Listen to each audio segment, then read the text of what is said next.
And then he puts forward a question to Shukadeva Goswami about what is the duty of a person about to die.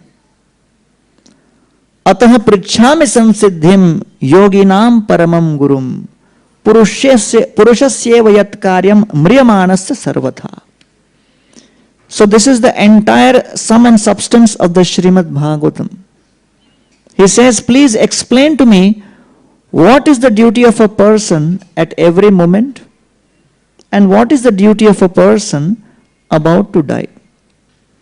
Please explain to me these two very important answers. So Shukadeva Goswami, he receives these questions with great delight,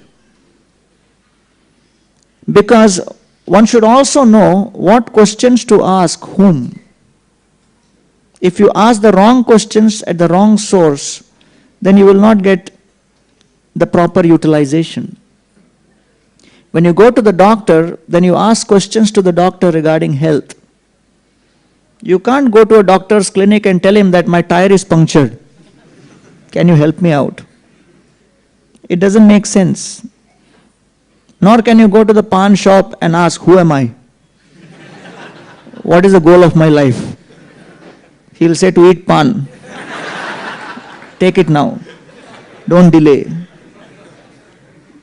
So the biggest challenge is that when a person identifies who is a proper sadhu, and then number two, knows what questions to ask from that sadhu.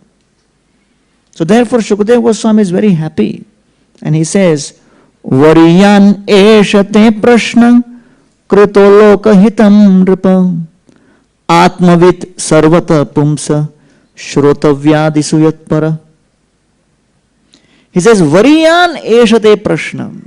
This question is excellent. So Variyan means very good, first class. Variyan eshate prashna.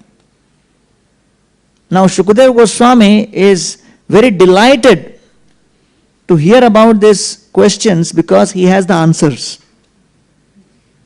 So that is very important. Because he has the answers, so he is saying that fantastic question. Many times we don't have answers, still we say fantastic question. Just to make him forget the question. Variyan eshate prashna. Why? Krito lokahitam nripaha. The answers to these questions will do the greatest benefit to all humanity. Atmavit sarvata pumsa shrota vyadasu yatpara. That a person will actually understand his situation.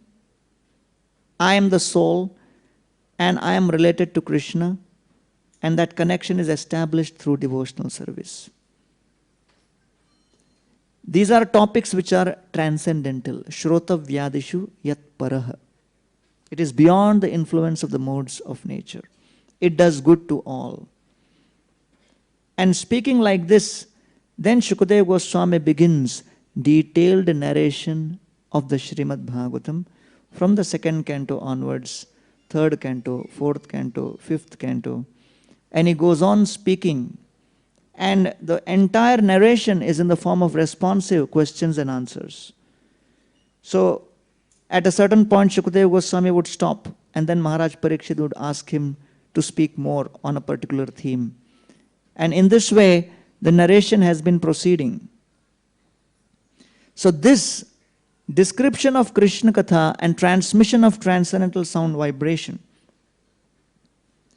is the ultimate purificatory process for this age of Kali.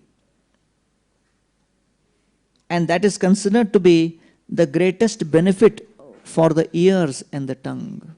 So Bhagavatam says, Ekanta labham vachasonu pumsam sushloka mauler gunavada mahur shrutescha vidvadbhir upakritayam katha sudhayam upasamprayogam. The foremost benefit for speech is to glorify Krishna. Sushloka mauler gunavada mahu.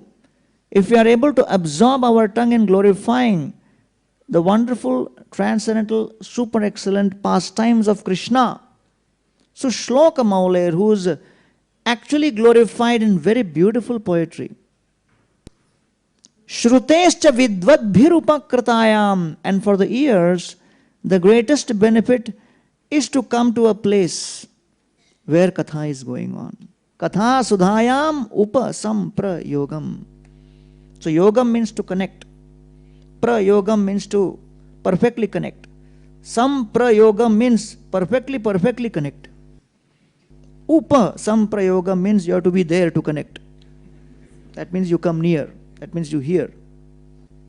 Katha sudhayam, this nectar of transcendental sound vibration satisfies the heart, satisfies the intellect. This is the food which the soul has been looking for millions of lifetimes. And by great mercy and by causeless grace, this transcendental sound vibration becomes available.